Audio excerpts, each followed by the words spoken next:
So I think I left off at the end of my 2 months in Thailand, and from there I went to Cambodia.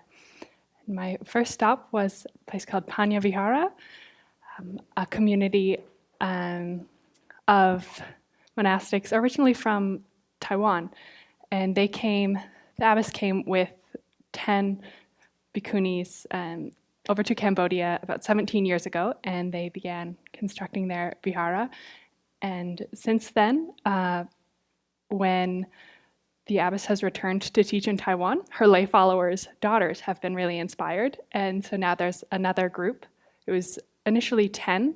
So there are the 10 senior monastics in the abbess, and then a younger group of about 12 monastics who are all in sort of their early 30s. So a very large community. This was, I think, the most physically difficult, or the discipline was very strict. I knew as soon as I arrived that all of the difficulties would be coming from me. They are so warm and wonderful and very concerned about how I was doing and wanted to make sure I was well. I just knew that it was going to be my attachments to physical comfort coming up very strongly. And that was the case. They were proud of having the earliest morning of my year. That was a 3:30 start for meditation. And then after meditation I'd be sweeping the courtyard, and it was still fully dark out, which is very peaceful to be sweeping under the stars. I was maybe not as effective as I am in daylight.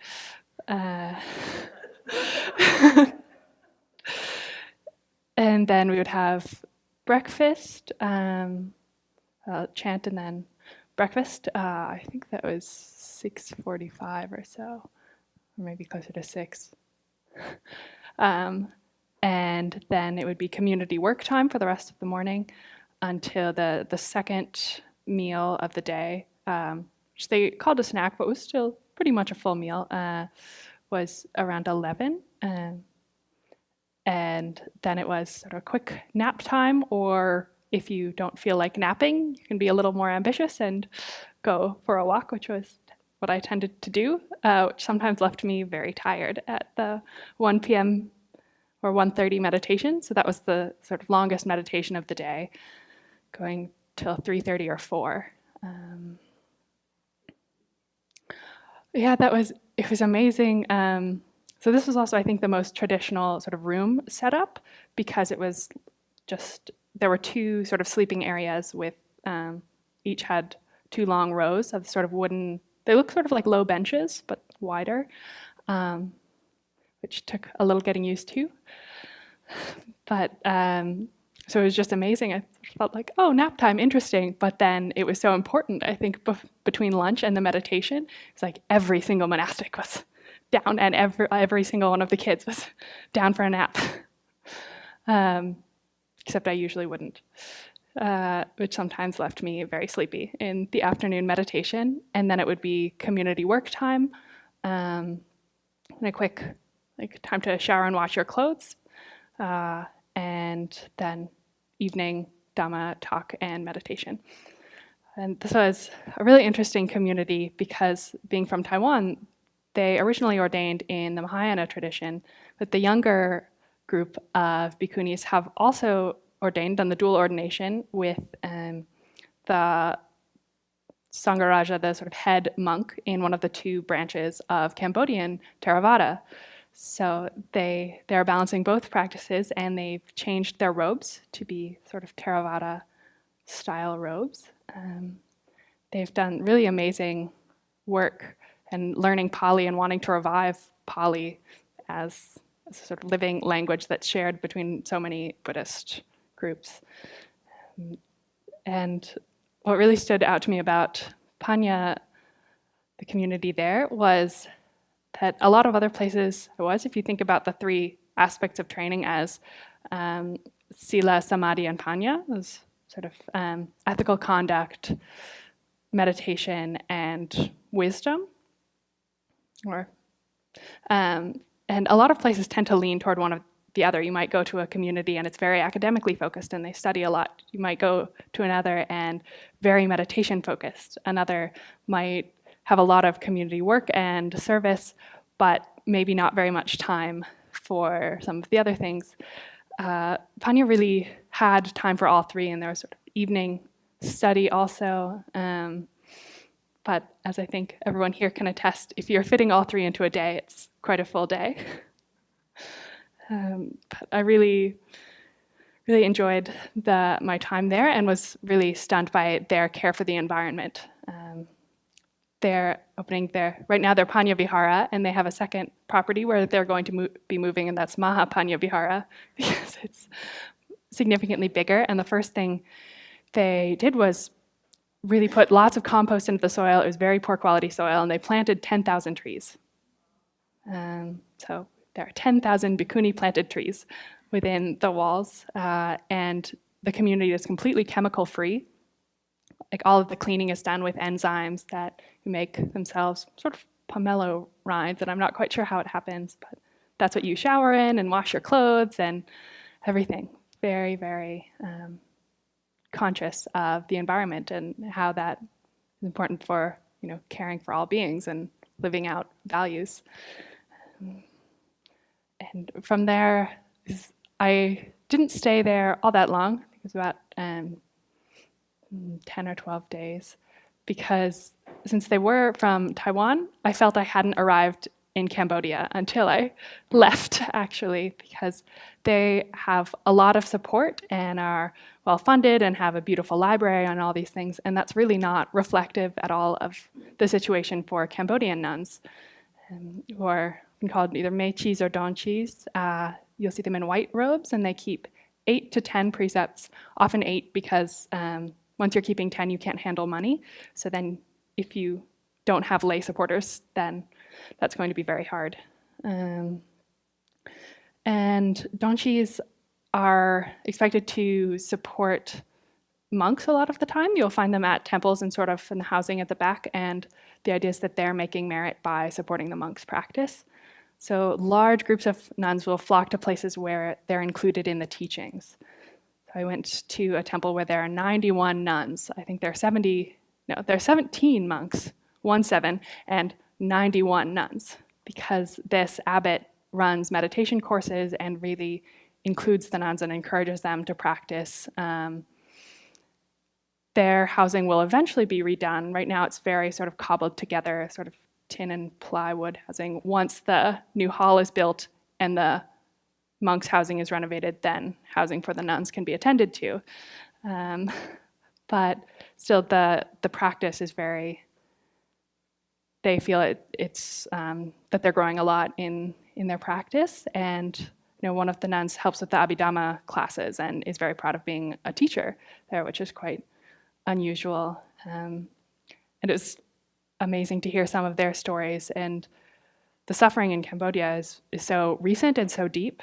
And how much damage was done to Buddhism and Buddhist communities, and now that's being revived. And so some of the stories from the nuns and families torn apart by the Khmer Rouge and finding them years later and maybe meeting a husband again 14 years later and saying, no, I'm going to stay in the temple. This practice is best. Or another whose brother was being held as a political prisoner. And so she initially went to these meditation courses as a sort of punishment for herself, that she would have to sit still with this pain and helplessness she was feeling.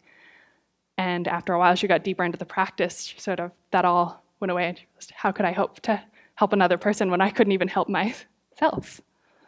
And funny stories about she'd been in a more traditional role, just cooking and cleaning for monks, and was satisfied with she was making merit. And her grandchildren said, you really need to try meditation. So she went to a course and was in so much pain. It was awful. She's like, this is terrible. I'm never doing this again. And she leaves. She tries reading the suttas. And all this talk of meditation, my goodness, there must be something to this. Goes back and oh, so wonderful. Feels like she's floating, wonderful feelings. This is really such a great practice. So she comes for a third course and so much pain. But she's sticking with it. lots of ups and downs on the path, but she's still walking. And the other thing I did in Cambodia that was sort of first was spend time with monks. And met some really inspiring young dynamic monks who were like running nonprofits from their temples, and monks coming from other temples to volunteer and offer whatever skills they have. And hearing some of these monks talk about the privileged position they have in society, like they've been given an education, they're given food, they're given housing, like they're given respect, and so they have to give back to the community. And one of them, his nonprofit focuses on education and vocational training for women and girls. And he feels that a better future for Cambodia really counts on giving women more autonomy and more power in their families, and that sort of children will be happy and healthier if mothers are educated, and that often girls in rural areas can't go to high school because you have to go to a town or a city, and boys can do that and stay at the temple while girls can't. So his organization has built housing in Siem Reap for girls to stay while they go to high school. And they also find house mothers and tutors to help these girls succeed in school. And another young monk talks about how women really need spiritual mentors who have practiced, but who they also feel comfortable talking to about personal matters. So culturally, that probably won't be the bhikkhus. So he supports reviving the Bhikkhuni Sangha, even though a lot of the older monks in his lineage don't. So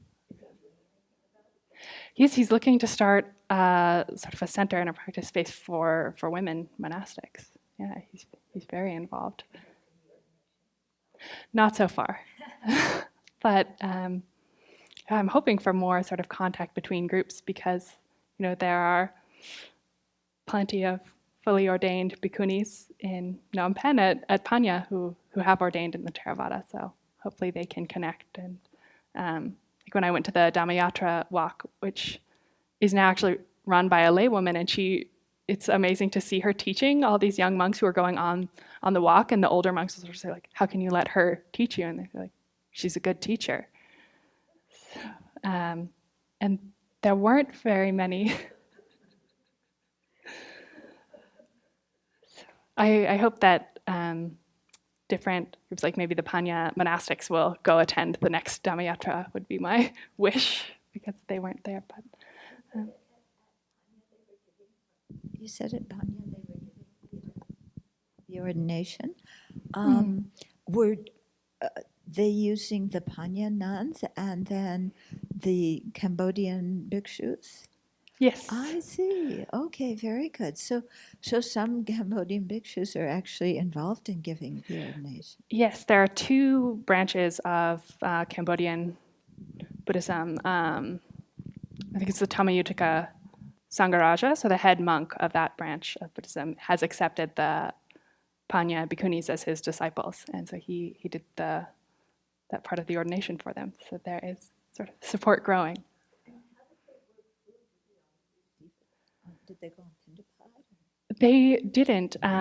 There was most of the material support was coming from Taiwan, and the financial support also was coming from Taiwan, and there were kids from Taiwan going to school there, and sometimes there were resident lay people from Taiwan there.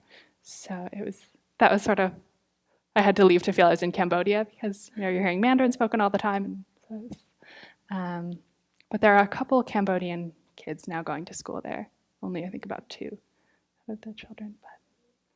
But I was very impressed with how long the kids can sit in meditation. And from Cambodia, I went on to Australia, which was quite a shift. Sort of jumped around. I was so excited that I could drink tap water. And I'll just share the first place I was in Australia, and then we'll call it for the day. The first place I went in Australia was Santi Forest Monastery, which is a Thai forest tradition. Ajahn Brahm is the spiritual director. So I was very curious what it sort of looks like, a sort of imported Thai tradition in Australia, just south of Sydney. And the setting is really, really beautiful. It's the Southern Highlands, so eucalyptus forest. Just a really, really amazing place. And they have little kutis for people to stay in. So just really amazing facilities. But unfortunately, they're in transition. So I think when I contacted them well in advance of arriving, probably almost 2 years in advance, I think there were 14 monastics there. And in the space of a few months, different changes. So I arrived to find 2 monastics and was surprised. But I think and I hope that things are shifting and that hopefully there will be sort of more monastics. I'd never seen something like that. And here was this beautiful setting and these beautiful facilities and really abundant support and these wonderful families coming to give dana. Almost all the dana was given by Sri Lankan families, so lots of wonderful Sri Lankan food appearing, and we sort of didn't even have the community that needed sort of what was being given. And I had just come from Cambodia, where I visited a temple in there in 91, nuns really having to fend for themselves. They really aren't getting any support. And here's this library and the meditation hall and just everything in this really idyllic, natural setting, and not enough monastics. So I did really enjoy my time there, but there wasn't, you just have to be comfortable really keeping your own practice. There wasn't really any sort of structured activities to the day. But I think that may be changing in the future. I hope so. We call it there for the day.